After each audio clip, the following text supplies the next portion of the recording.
नमस्कार जय जगन्नाथ सांग मैंने आमको वर्तमान गोटे क्वेश्चन दि जाइए चलतु ताको सॉल्व करवा टाइम एंड वर्क रो क्वेश्चन बहुत इजिली आपको सॉल्व करवा आसतु देखा क्वेश्चन टी आमको दि जाइए A and B can do a piece of work in 30 days A having worked for 16 days b finishing the remaining work alone in 44 days in how many days shall b finish the whole work alone। तो question टा हमको देछि जे question कहूँ ए आ be the जण मिसिकी गोटे काम को 30 दिन सारती ए गोटे काम को 60 दिन ए से काम को कौन करे ना 16 दिन रे सारे तो बी ए कौन कला ना 16 दिन रे से काम को सारला तो बी कौन कला ना बाकी काम तो ए कौन कला ना ए किछि काम कर दला और बी बाकी तो काम करी है ए किसी काम को 16 दिन काम कलापर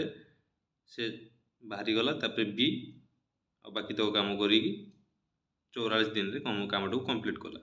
तो से क्वेश्चन हमको पचारे बी जदि एका करते केते दिन ताको समय लगी था तो हम आंसर को बहुत इजिली बाहर करवा देखु फास्ट काम आम है ए आ बी दुई जन सांग है ए गोटे काम को एक्स धरा जाऊ ए गोटे दिन रे एक्स काम करुला ए गोटे दिन रे कौन करुँच ना एक्स काम करुँच बी गोटे दिन रे वाई काम करुँच है जदि ए आ बी दुई जन सांग ए गोटे दिन रे एक्सटा वर्क करुँच है आ बी गोटे दिन रे वाई वर्क करुँच काम काम कथा कही तो दिहा जाक मिसिकी एक्स प्लस वाई दिहा जाक मिसिकी कौन करती ना 30 दिन रे काम सारती तो दिहा जाक मिसिकी गोटे दिन रे केते काम करुवे 1/30 काम करुवे बुझेगा इन कथा बुझ से लिखी देख A and B together can do a piece of work in 30 days A आ बी दिहा जाक मिसिकी गोटे काम को 30 दिन रे सारती तार ए आ बी मिसिकी गोटे दिन रे केतेटा काम करुवे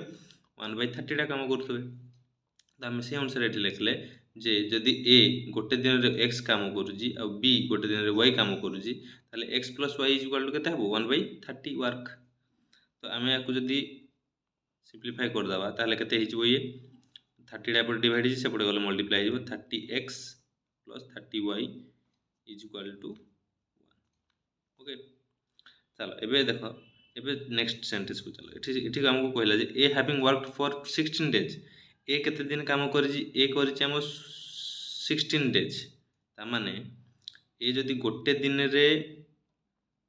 x टा काम करूची ताहले 16 दिन रे केतेटा काम करथबो 16x एटा 1 डे एला 16 डे है तो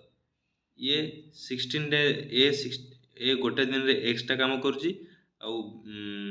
ताने 16 दिन रे केते काम करथबो 16x काम करथबो से बेला बी गोटे दिन रे वाई टा काम करुँच ताहले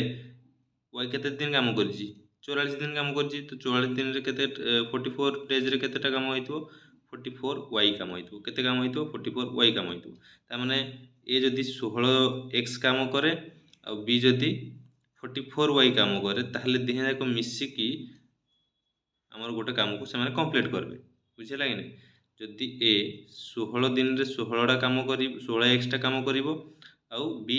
44 दिन रे 44x वाई टा काम करिवो ताहले जाइकि से कामटा कोन हबो कंप्लीट हबो से वन कामटा कंप्लीट हबो हला तो एबे मते कुह सांग माने ये आसी गला हमर 16x plus 44y is equal to 1 okay तो इटी देखो ये है इक्वेशन 1 हला ये है इक्वेशन 2 इक्वेशन 1 और 2 रे 2 रे जति हमें देखबा तो दीटा को इक्वेशन का सहित समान 1 सहित समान हला दीटा को इक्वेशन का सहित समान 1 सहित समान तो हमें इटी इनडायरेक्टली कहि परबा जे 16x sorry 30x plus 30y is equal to 16x plus 44y कहि परबा ना संग माने तो एबे आकु जदि हमें इक्वेशन को सॉल्व करबा ताले केते आसीबो 30x एबोटे 16x 30x रु 16x सबट्रैक्ट कर देबा एबोटे 44y अछि एबोटे 30y जाई से एबोटे सबट्रैक्ट हे जिवो 30y रु 16y गले 14x ये हे जिवो भी 14y हैला तो 14x is equal to 14y हमें जदि देख 14 कटिगला और रहा के X by X is equal to Y मैंने एक्सटा वाई सहित सामान माने गोटे दिन एक्स ए जी कम कर बी भी से कम करुँच गोटे दिन ए जी कम करुँच बी भी से कम करुँच आम जानले तो एबे काम है आमर आम जानी X plus Y is equal to के 1/30 तो एक्स वाई बदल जब एक्स नहीं सॉरी एक्स बदल जब वाई नहीं जावा बी रो काम को बाहर करार अच्छे ना बी केते दिन सारूँ तो ये हो 2y is equal to 1/30 imply that y is equal to 1/30 into 1/2 is equal to 1/60 ता माने b गोटे दिन रे 1/60 काम कर गोटे दिन रे 1/60 काम कर ताहले टोटाल काम को सारे केते दिन लगो 60 डेज लगो केते दिन लगो 60 डेज लगो 60/1 लागू जब उल्टे दबा बुझे लगे तो बी गोटे दिन रे केतटा काम कर बी गोटे दिन रे 1/60 काम करुँच टोटाल काम कंप्लीट करने 60 डेज लगो क्लियर यदि कौन डाउट थाए ताले मते कमेंट बॉक्स रे कमेंट करेंगे रही थैंक यू।